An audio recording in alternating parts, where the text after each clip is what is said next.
guys doing? How you guys doing? How you guys doing? We're back with another video. AFL explain how the national draft works.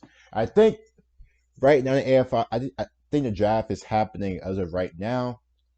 I think it started yesterday and stuff like that. I did see it like on my I did see on my phone about like the AFL draft. Don't really know what it's about, how it goes down. That's why we are watching this video, how the national draft works. Anyway, before the video starts, go ahead and like the video and subscribe if you are new to the channel. And without further ado, let's get started. Welcome back to our AFL Explained series. In this playlist, we'll break down key facets of the game, helping you transition from a casual footy fan to the resident expert of your friends or office. In this episode, we'll look at how the AFL National Draft works. The first VFL preseason draft was held in 1986, and while the rules around AFL recruitments have changed constantly since then, the basic principle of the draft remains the same: to keep the competition even. Right. As such, the draft order is decided by reversing the finishing order of the season just gone.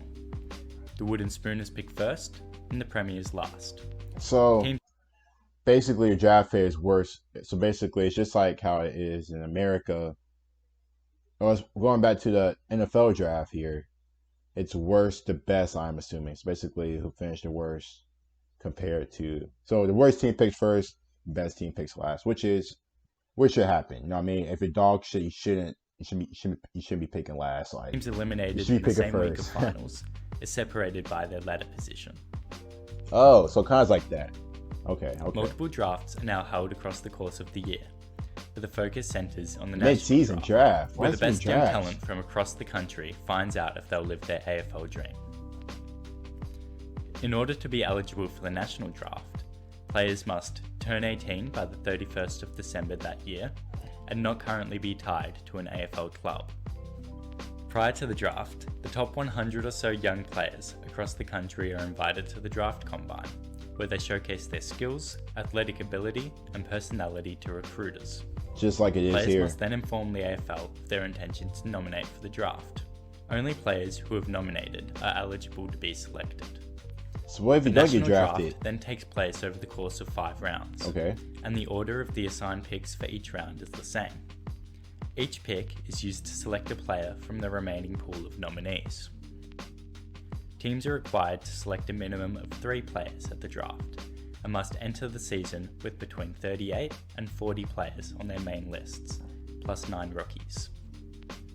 This is why you often see clubs delisting players prior to the draft. Pretty simple so far. Right.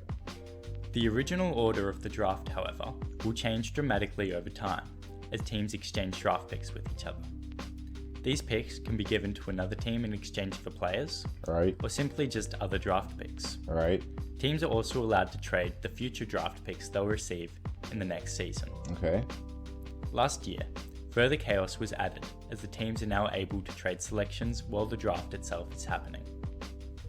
The system is then complicated further by the very exciting draft value index the AFL introduced in 2015, which gives each draft pick a points value. Pick 1 is worth 3,000 points, down to pick 73 worth only 9 points, and then 0 points for pick 74 and beyond. Jeez.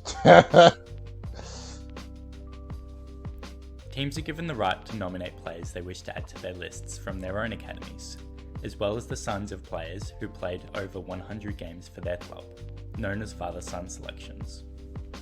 Opposing clubs. Hold up. So, teams are given the right to nominate players from their academy to get drafted, I'm assuming. And a father-son selections as well as the sons of players who play 100 games for the clubs. Alright, so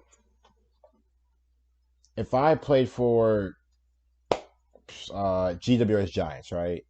And my dad... So, does that mean my dad had to play for that same club? Or just any club? But hold up, I need to hear that part again. I'm a bit confused in the father-son selection. I've never heard of that. It's interesting though. It's very interesting. Father-son selections. Opposing clubs have the option and the right to nominate players they wish to add to their lists from their own academies, as well as the sons of players who played over 100 games for their club, known as father-son selections.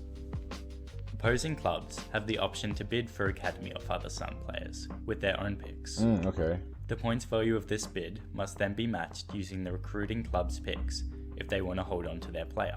Got you. Don't get it? Fair enough. Yeah, that's a lot. Jump forward to That's a lot. 2040 with us. Okay, And talk pretend to for us. a moment that the AFL has inexplicably not changed its rules for the last 20 years. Okay. Anatoly Rioli, the fictional son of Hawk star Cyril, has just turned 18, Right. and Hawthorn plan to recruit him as a father-son selection. Okay. However, the Dockers, still searching for their first premiership, know that every team who drafts a Rioli wins a flag. When their turn comes, they bid for Rioli with pick 7, worth 1,644 points on the draft index. A discount of 20% is applied to bids made in the first round, and a flat 197-point discount after that, meaning the Hawks must pay 1,315 points for Anatoly. They have picks 14, 39, 41, and 75. The Hawks decide to match the bid and must use their next available draft picks to pay for pick 7. After spending pick 14, they still require 154 points. These come from the next pick, number 39. After spending that, there are still 292 points left over. This buys them pick 49. In summary, the Hawks give picks 14 and 39. They get Rioli at number 7 and get back pick 49.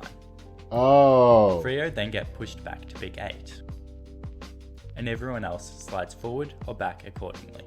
Oh, okay. Had no one bid for Anatoly, the Hawks could select him with whatever pick they like. However, this is uncommon for high-profile prospects. All right. The number of players selected at the draft varies each year.